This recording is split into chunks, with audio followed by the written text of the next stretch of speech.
There she is below. Behold the mighty Nimitz-class carrier, displacing a staggering 100,000 tons and stretching a formidable 1,000 feet in length. This grand vessel serves as home to nearly 5,200 sailors. With 2 nuclear reactors powering her through the seas, she can stay afloat for 2 decades without ever needing a refuel.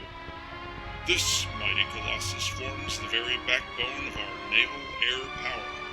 Yet, as massive as she is but a mere speck of steel on the vast expanse of the great ocean she sails. And it is on this tiny island of iron, tossing and turning in the waves, that you must land. Now, if the thought of such a landing sends a chill down your spine, take a breath and listen up. Fear not. Carrier landing, while undeniably one of the most demanding feats in naval aviation, is a skill you'll master with the right training, some repetition, and perhaps a touch of good old-fashioned grit. Before long, this daunting task will feel as natural as a Sunday drive down Main Street. Confidence comes from 2 things, knowledge and repetition. As a fresh-faced naval aviator, remembering all the steps for a safe landing can seem like a tall order, especially while you're zooming around the landing pattern at over 200 knots, the ship heaving and rolling beneath you. But worry not, because we've got a little trick up our sleeves. Meet the G.H.A.F.S system, your guaranteed path to success. By following these 5 simple steps, landing on that steel deck will be easy as pie. But before we dive into the G.H.A.F.S system, let's start at the very beginning. The very first letter in G.H.A.F.S stands for, you guessed it, G for gear.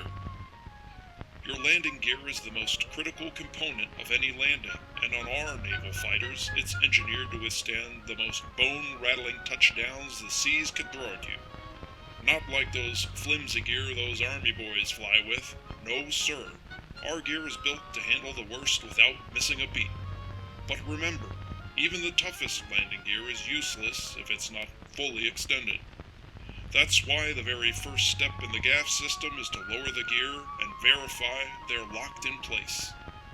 Any attempted carrier landing without gear extended is a sure way to write off a perfectly good fighter jet, along with some very disappointed taxpayers. And I'll tell you, that sort of landing is what drives the poor LSO to alcoholism. Now that your gear's locked and loaded, we can move on to the next crucial step, the H in G.H.A.F.S for hook. If the gear is the most important part of landing, the hook is its trusty sidekick. You see, the deck of the ship is a short stretch of real estate. No matter how skilled you are, you'll need that arresting hook to slow you down. You might think you can break your way to a safe stop, but let me tell you, there's no amount of pedal pushing that will save you if you don't hook that wire. So make sure that arresting hook is ready to snag the wire. You're aiming for the number 1 wire, but realize the 4 wire works all the same if you fail to hit the mark. Now, on to the heart of the G.H.A.F.S system, A for alignment. Here's the deal. With your gear down, your hook out, and the ship coming into view, the real work begins. Lining up with the deck. Normally, aligning with a runway isn't too tricky, but remember, this runway is moving. It's shifting and pitching with the swells of the ocean, not to mention its angled at a 9-degree tilt to allow for takeoffs and landings at the same time. You'll want to focus not on the deck markers, but on something we like to call the meatball, a series of lights to the left of the deck that guide you to the perfect alignment.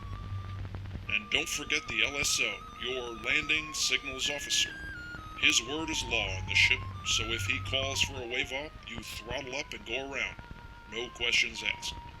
There's a reason it's said there isn't room enough for both pilot and ego in the cockpit. Next up, the F in G.H.A.F.S stands for flaps. Now, if you're coming in too fast, don't panic. This is where the flaps come into play. Fully extending them is not just a good idea, it's essential. The flaps increase lift and drag, two things we need in equal measure when bringing that bird down. You'll need enough lift to keep the plane in the air, but not so much that you stall. With the flaps down, you'll keep things nice and controlled, bringing the plane in smoothly and safely. We're almost there now. And last, but certainly not least, the S in GHAFS stands for slope, also known as your glide slope or angle of attack. This is the angle at which the oncoming air meets the wing, and it must be just right. Too shallow, and you won't catch the wire. Too steep, and you risk a crash landing. Luckily, we've got an angle of attack indicator on the HUD to help you. See this symbol? And your AOA is too shallow. And this symbol? It is too steep. There. The golden apple. Like Goldilocks and the Three Bears, that's just right. Look for the golden apple and you know you're on the money.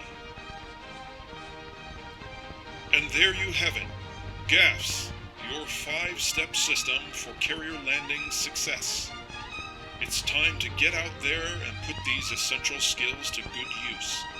Practice the GHAFS system to master carrier landings and continue to study your training materials.